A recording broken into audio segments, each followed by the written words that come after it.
What is up, guys? Welcome to SLOPSLOCKS MLB Pitcher Strikeout Edition. It's Tuesday, April 11th, and we are all going to be rich if we get the right lineups, which we did not do yesterday, so we might as well get into that right away.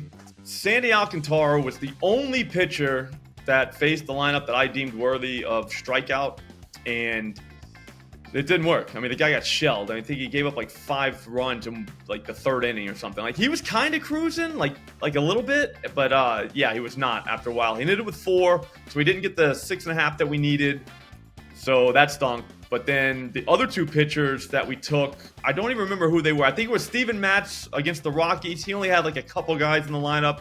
He fell short. We didn't take him, so, but whatever. And then the last guy, Logan Webb. Logan Webb ended up with about 4 Dodgers in the lineup.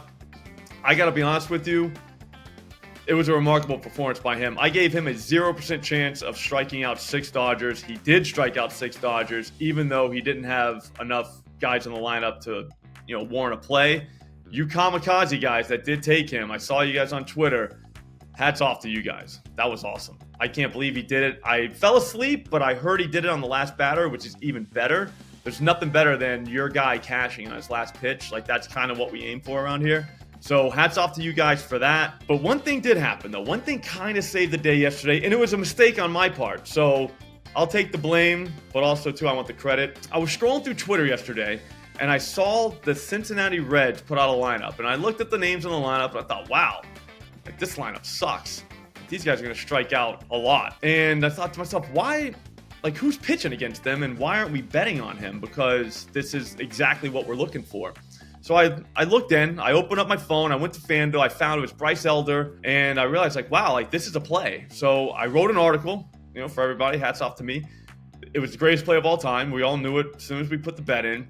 But I will apologize, because that guy should have been on this list. Like, that's exactly what we're looking for when we make the Strikeout Watch List in the morning, because we have things to do. We can't be looking at our phones all day on Twitter at lineups. We need to know what we're looking for when we look at these lineups. So that way, it makes everything easier, nice and efficient. So my bad for missing them, and credit to me for hitting them. All right, like I say every day, guys, we've got an algorithm to beat. And I can't do it alone. I'm only one guy, and it's a big-ass algorithm. Maybe the biggest. I don't know. I don't even know what an algorithm is. But one thing you can do to help me is like this video. Maybe throw me a comment. Tell me how much you like bangers. I love reading about how much people like bangers, because I love bangers too. I'm a big bangers guy. Also, subscribe to the channel. That's the only way we're going to beat this thing. Now, a lot of people ask what exactly the strikeout watch list is. Like, I get questions still of like, hey, what are we looking for? What do you mean 3 guys, 4 guys? All right, so this is the best way I can explain it. MLB lineups change legitimately every day. Like, every day, there's a different lineup for every team. Just because, there's more than 9 guys on every team. Managers play, pitching matchups, whatever they're doing. The lineups are different, bottom line. So some days, you look at a lineup and you think, wow, like 7 of these guys strike out 25+% of the time, which is quite a bit. Like, that's a lot of strikeouts. Well, guess what? You could take the other opposing pitchers over in a situation like that. I've been doing that for years, and it works out. It gets me through every single summer. Like, every summer, this is what makes my summer. Without it, I don't know what I'd be. I'd be a shell of a man. So what I like to do every morning is go through every team, go through every line, and look up the lineups. And sometimes you're going to see like, oh, wow, there could be 7 guys in this lineup that all strike out. Well, guess what? I'm going to put that team on the watch list. I want to watch for that, because if we get that lineup, I want to take the opposing pitcher's strikeout total over. That's just how it works, especially since there's books like FanDuel that gives you ladder opportunities. Like, let's say a guy's line is 4.5, but you think he's going to strike out like 6 or 7. Well, you can kind of up the ante a little bit. Like, you don't have to take 4.5. You could just take 6+ at like +200 and be a hero. Everyone loves heroes. Now, if you don't want to follow my strikeout watch list, if you don't want to look on Twitter and wait to find out if it's a go or not, blah, blah, blah, and the whole 9, just you're a busy person. I get it. You could just download the Pikkit app, use promo code SLOPSLOCKS, and every time I make a bet, you'll get notified. How? Because that app is hooked to my sportsbooks. So literally every single time I make a bet, it notifies anyone that follows me. It's probably the greatest app ever invented. So that's another route you guys can go. But for you guys that like the pitcher strikeout watch list, they like the hunt, I would say let's do it like this. Let's go Hunter Gaddis over 4.5 strikeouts plus 110 at BetMGM. He's got the Yankees, who could be a problem, but the Yankees strike out quite a bit. Now, a lot of you are going to say that I'm only doing this because this guy has great hair, and that's partly true. He does. He's a big dude, got the long hair, he's got the whole pitcher look going, but this is more about the Yankees than Gaddis. So we're going to need at least 5 of these Yankees in the lineup. They're right there on the screen, but there's also one more that if he's in the lineup, which he should be, is DJ LeMahieu. He's striking out like 32% of the time this season. So if he's in the lineup, he counts as well. All we need is about 5, and I bet you this guy gets home on 5 strikeouts. Again, plus 110. Feels right to me. The next guy, he's kind of scary. My bad. He's very scary. It's Mitch Keller. 6+ Ks, plus 162 at FanDuel. I don't know what happened to this guy since last season, but he looks like a strikeout machine. Like, he might actually be like a really good pitcher. Like, I didn't think he was that good. He was a 3.5 guy last year, which is literally the lowest number you can get unless you're like one of those guys that only start the game and pitch 1 inning. So he is a bottom of the barrel guy, but he's not anymore. He's 4.5 today, and it's like way juice to the over. So I would say 6+, plus 162 if we get the right Houston Astros in the lineup. Now, they weren't a strikeout team last year, but all of a sudden they are this year.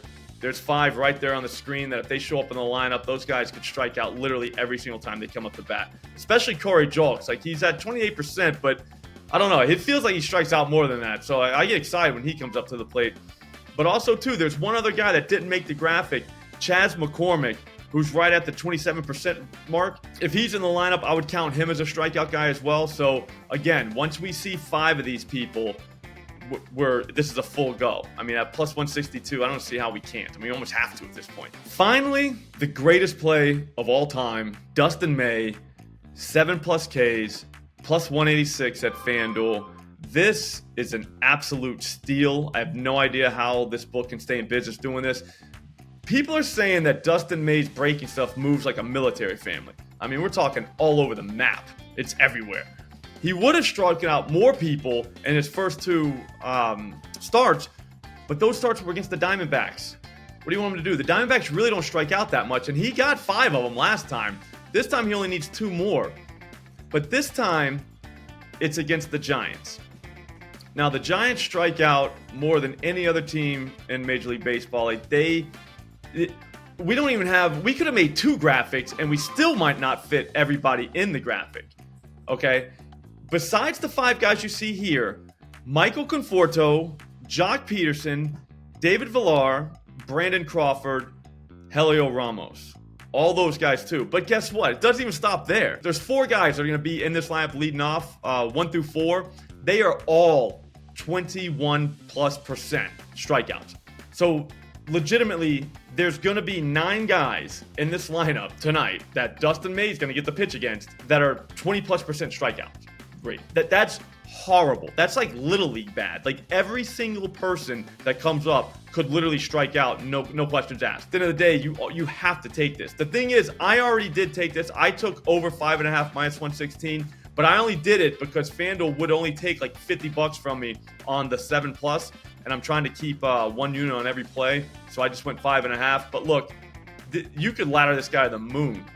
I'd be shocked if he didn't strike out at least 7 people tonight. That's going to do it for our pitcher strikeout show. If another one pops up, which it shouldn't, you will see it on my Twitter, so definitely follow me there at Slop Rules.